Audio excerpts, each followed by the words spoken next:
kam tani në lidhje të drejtë për drejt Daniela Malokun për të folur në lidhje me atë se çfarë pritet ndodh në fakt dhe çfarë qëndrimesh u mbajtën nga opozita pas daljes së saj gjatë votimit që bënte mazhoranca. Daniela, atëherë ta kthejmë edhe një herë në kujtesë tema që bllokoi zhvillimin normal të seancës lidhe me Komisionin e Reformës Territoriale. Çfarë mund të kuptojmë tani, pra çfarë pritet të ndodh duke marrë parasysh që nuk u lexua as raporti që donte shumica, por as ai i vet opozitës?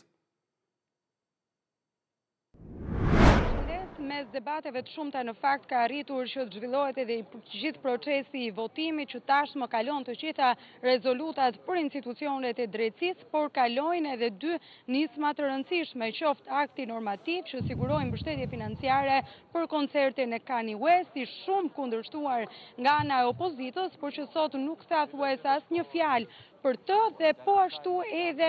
projekt ligji për turizmin, tashmë ligj që do të ndaloj po themi punimet apo ndërtimet në sezonin e turizmit, pra në sezonin turistik. Ndërsa po, është e vërtet në fakt, për shkak të kaosit të bërë nga opozita dhe për shkak se kjo e fundit nuk lejoi bashkëkryetarin e komisionit të posaçëm të reformës territoriale të mbante fjalën e tij, sot nuk ka arrit që të prezantojë raporti deri tanishëm i shumicës socialiste lidhur me shndrimin e saj mbi hartën e re territoriale, gjë që në fakt bën disi të mjerkullt edhe panoramën për sa i përket gjithë e turisë që do të ketë reforma territoriale në kushtet kur po sot Arlind, në fakt, shumica socialiste rrëzoi kërkesën e dorëzuar nga Partia Demokratike për zgjatjen e afatit të reformës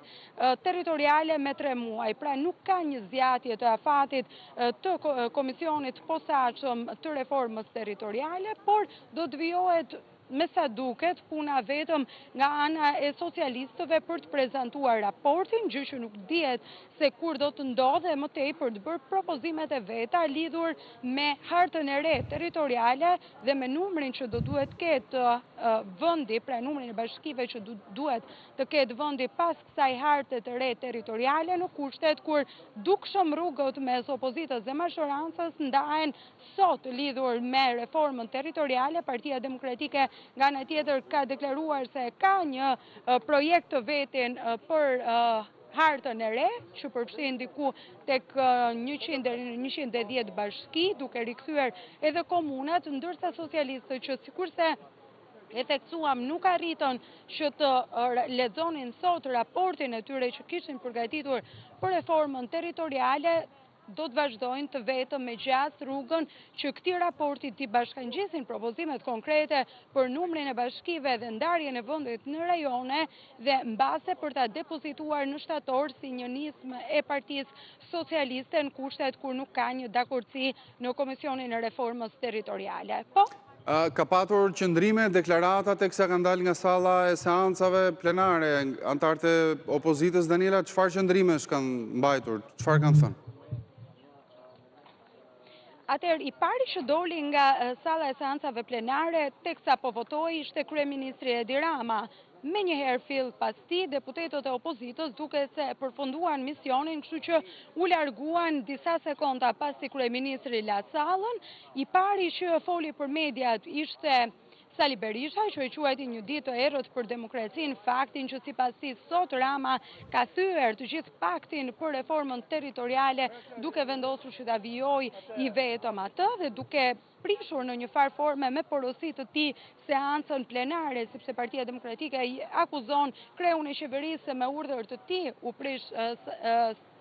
seanca, pra nuk ishte kaosi i opozitës ajo që prishi seancën, por ardhja e kryeministrit sipas kreut të Partisë Demokratike zotit Berisha, dhe në këto kushte u kalua menjëherë në votim, tha ai. Ndërsa pas Berishës po ashtu kritika pati edhe Tedi Blushi, që e shfrytëzoi rastin për të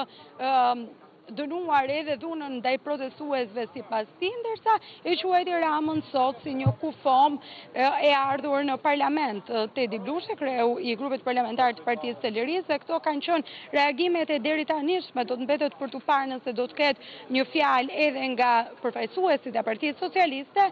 kur pjesa më e madhe për tyre tashmë kanë dalë nga oborri i parlamentit dhe me përfundimin e votimit po largohen nga ambientet e kuvendit të Shqipërisë me gjas për të rikthyer në seancën e fundit që Arlind për ta sqaruar në kalendarin e rregullt të punimeve të kuvendit. Kjo e sotmja ishte seanca e fundit, por socialistët në konferencën e kryetarëve dhe me votim të tyre në nisje të seancës plenare kanë vendosur për të pasur një tjetër seancë plenare me 30 korrik. Kjo e fundit do të mbahet vetëm në rast se 2 projekt ligje që janë në rendin e ditës do të kalojnë në komisione. Nëse këto 2 projekt ligje nuk kalojnë në komisione, por shtyhen për në shtator, ajo seancë nuk do të mbahet. Po? E qartë. Mirë, Daniela, të falenderoj për këtë lidhje të drejtë për drejtë, për këtë seancë të ditës së sotme që përfundon edhe me procesin e votimit.